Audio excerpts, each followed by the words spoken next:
साथियों नमस्कार। EPS 95 pensioners को लेकर बड़ी अपडेट आ रही है फ्रेंड्स, तो वीडियो में बने रहिएगा। और एक छोटी सी रिक्वेस्ट है, यदि आप हमारे चैनल पर पहली बार विजिट करें तो दोस्तों चैनल को सब्सक्राइब कर लीजिएगा। तो फ्रेंड्स बढ़ते हैं अपडेट की तरफ। I am a part of the helpless EPS community pensioners, I a community of citizens of India who are utterly fed up with the orchestrated campaign on the part of the authorities to deny them pension on full salary. Honorable Kerala High Court and Supreme Court had already passed verdicts favorable for the pensioners, realizing the natural justice aspects involved in the issue. But the court orders have been virtually neglected by those who are expected to carry out them, and instead all possible efforts are being taken by them by filing petitions before the honorable courts. Every EPS 95 pensioner is well aware about the role played by the authorities in denying injustice to them. This is undoubtedly an infringement of the rights of the pensioners to live their life with dignity, apart from the aspect of denial of natural justice. Indian Constitution is one of the unique constitutions of the world, which takes care of each and every section of the society. The farmers of the constitutions were aware of the importance of human dignity and worthiness, and therefore they incorporated the word human dignity in the preamble of the Constitution of India. The most important feature of the Constitution is the fundamental right. The Constitution provided various rights, rights to equality, rights to freedom, rights to life, right against exploitation, right to freedom of religions, right to culture and education, right to constitutional remedy, which talks about most state, inalienable, natural and inherent rights. Fundamental rights are guaranteed by the constitutions to all people without any discrimination. The provisions of fundamental rights preserves and protects the human dignity with utmost importance. The judiciary has also emphasized dignity as a fundamental right in a number of cases by giving a new dimension to Article 21 on rights to life.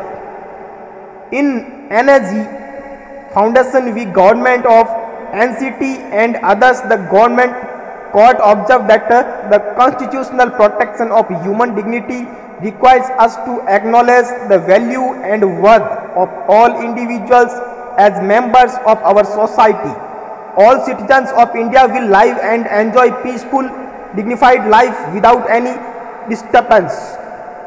In Sunil Batra v. Delhi administration, the Supreme Court held that the rights to life provided for by Article 21 included the right to lead a healthy life so as to enjoy all faculties of the human body in their prime conditions. It would include all rights all that gives meanings to a man's life. It includes the rights to live a life with dignity, to live in peace, to sleep in peace, and the right to repose and possess health. Maneka Gandhi versus Union of India, the Supreme Court held that the right to life is not merely a physical right but includes within its ambit the rights to live with human dignity. Elaborating the same view, the court in Francis Corley versus Union Territory of Delhi observed that the right to life includes the rights to live with human dignity and all that goes along with its with that bare necessities of life, such as adequate nutrition, clothing and shelter over the head, and facilities for reading, writing and expressing oneself in diverse forms, freely moving about and mixing and mingling with fellow human beings, and must include the rights to basic necessities, the basic necessities of life, and also the rights to carry on functions and activities as constitutes the bare minimum expression of human self. Another broad formulation of the theme of life to dignity is to be founded in Badua Mukti Morcha versus Union of India, characterized Article 21 as the heart of fundamental rights The court gave it an expanded interpretation. Bhagwat J observed, it is the fundamental rights of everybody in this country to live with human dignity free from exploitation. This right to live with human dignity enshrined in Article 21 derived its life breath from the directive principles of state policy and particular clauses E and F of Article 39 and Article 41 and 42 and at the list. Therefore, it must include protection of the health and strength of workers, men and women, and of the tender age of children against abuse, opportunities and facilities for children to develop in a healthy manner and in conditions of freedom and dignity, educational facilities, just and human conditions of work and maternity relief. These are minimum requirements which must exist in order to enable a person to live with human dignity, and no state, neither the central government nor any state government has the right to take any action which will deprive a person of the enjoyment of these basic essentials. The imperative significance of the right to live with dignity cannot be overemphasized.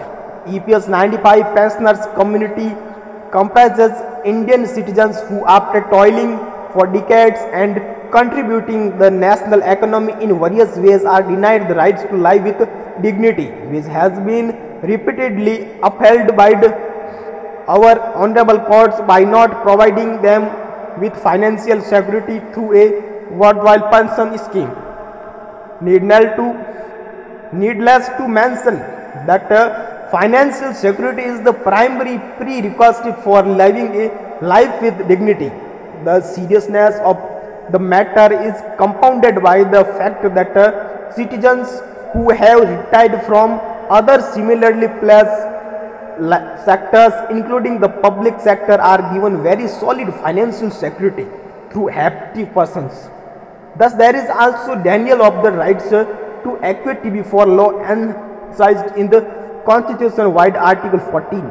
It is very clear that the right to life with dignity, right to equality before law, as well as natural justice have been blatantly denied to EPS 95 pensioners by denying them pension based on full salary, irrespective of the nature of the EPS scheme, which cannot be constructed as the one conceived with forethought and humanitarian concern.